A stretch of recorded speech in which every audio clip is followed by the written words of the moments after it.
you described certain distinct ways to make improvements, right? So I think there are five in the book, but the two that really jumped out at me are, number one, to design something new, or number two, to redesign something that exists, right?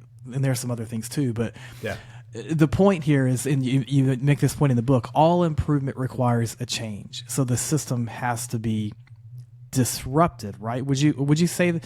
I think, and you started off the conversation by saying something like, a lot of people think that their system is good. They just gotta, motivate their people more, or give some incentives to the patients or to the doctors or whatever. But they're not really making a significant change to the actual system or the process. But would you say every improvement requires a disruption to the system?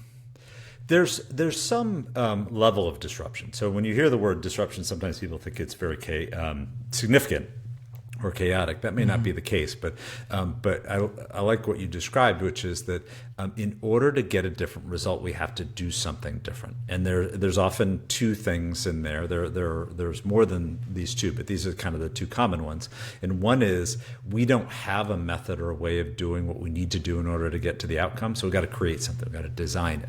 And that's starting from scratch. That's trying to say, I'm going to do a whole new process. So a lot of people are doing that now, for example, with trying to figure out where AI fits into their world. Right. It's new. They've got to figure out how to design it or pull it in.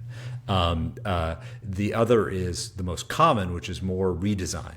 So I'm looking at a process, and I have something, it's supposed to work, but when I look at it, either it's inconsistent or there's certain populations that it's inconsistent in, and so I need to figure that out, and then figure out, what do I need to do to redesign that process so that it works in a better way.